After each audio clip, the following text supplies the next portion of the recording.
దేవుని నామ స్తోత్రాలు. మీ అందరికీ నా వందనాలండి.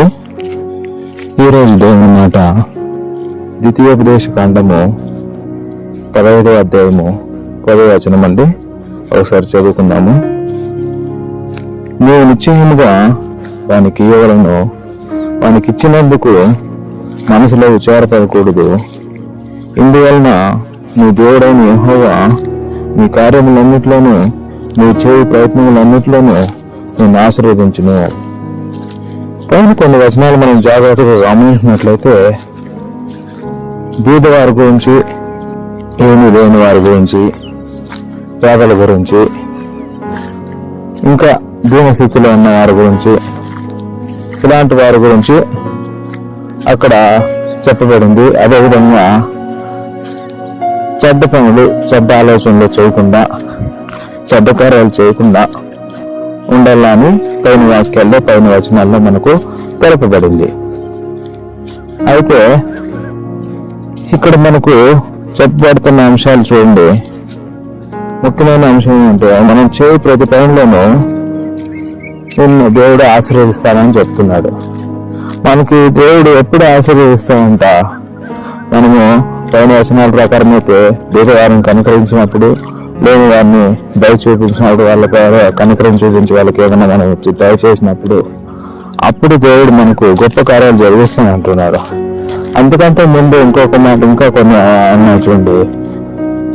ఏమంటే మనం రోజు అంటే ఇది వాక్యం, దేవుని వాక్యం కనుక బుధవాన్ని కరిగించి ఆ పనులన్నీ చేయనివాడు దేవుడు ప్రయత్నంలో అన్నిట్లోనూ మనకు సఫలపరుస్తాడు. అదేవిధంగా ప్రతిరోజు దేవుని వాక్యం చేయాలా, ప్రార్థన చేయాలా, ధ్యానించుకోవాలా, దేవుని మాట ప్రకారము నడుచుకోవాలా. ఈ లోకంలో మనుషుల మాటల ప్రకారం కాదు. మీ తమ్ముడైనా, మీ అన్న అయినా, మీ అమ్మ నా తల్లి కానీ, నాన్న అన్నా కానీ, ఎవరైనా కానీ ఈ లోక మాటలు చెప్పినప్పుడు ఈ లోక మాటల ప్రకారం నువ్వు అనుసరించాల్సిన అవసరం లేదు. అది దేవుని వాక్యానికి కరెక్ట్గా ఉన్నా లేదా చేసుకో. నువ్వు రోజు చదువుతున్నావు కాబట్టి, రోజు ప్రార్థన చేస్తున్నావు కాబట్టి, దేవుడు రోజు నీతో మాట్లాడుతున్నాడు కాబట్టి తేలిక చేసుకో. ఎవరు ఏది చెప్తున్నారు, ఇది దేవుని వాక్యానికి విరుద్ధంగా ఉందా, దేవుని వాక్యానికి అనుకూలంగా ఉందా అనే అంశాన్ని నువ్వు బేరేజ్ వేసుకోవాలి, తేలిక చేసుకోవాలి. అప్పుడు ఎవరు చెప్పినా, మనకు రక్త సంబంధంగా చెప్పినా కానీ దేవుని వాక్యానికి విరుద్ధంగా ఏది చెప్పినా మనం ఫాలో అవ్వకూడదు. ఎందుకంటే దేవుని వాక్యము ఉత్తమము, ఫైనల్, అదే చివర, అదే మొదట. కాబట్టి మనం ఎప్పుడైతే దేవుని వాక్యాన్ని, దేవుని మనం ఫాలో అవుతామో, అనుసరిస్తామో, అప్పుడు దేవుడు మన జీవితాల్లో గొప్ప కార్యాలు జరిగిస్తాడు. మనం చేయ ప్రతి ప్రయత్నములన్నింటిలో కూడా దేవుడు గొప్ప కార్యాలు జరిగిస్తాడు. లేదంటే లేదు, చేయడు. ఎన్ని కార్యాలు చేసినా, ఎన్ని పనులు మనం తలంచుకున్నా, ఎన్ని వ్యాపారాలు చేయాలనుకున్నా, ఎన్ని ఉద్యోగాలు చేయాలనుకున్నా, అనేక ప్రయత్నాలు చేసిన అన్ని ప్రయత్నాల్లో విఫలమవుతుంటాం. అన్ని ఉద్యోగాల్లో విఫలమవుతుంటాం. ప్రతి పనిలోనూ విఫలమవుతుంటాం. కాబట్టి మనం ఎప్పుడైతే దేవుని మాట విని, దేవుని మాట ప్రకారము ఎందుకంటే లోకమంతా నిర్మితమైంది వేటితో నిర్మితమైందంటే దేవుని మాటతో, దేవుని వాక్యంతో నిర్మితమైంది. ఆయన తప్ప నువ్వు విడిచి వేరే విధంగా నువ్వు చేయాలనుకుంటే అవి పనులు సఫలం అవ్వవు, ఎప్పటికీ అవ్వవు. ఒకవేళ అలా ఏమన్నా అన్నిటికి అలా అవుతున్నాయంటే అవి ఎన్ని రోజులు ఉండవు, కొన్ని రోజులే. అర్థమవుతుందా?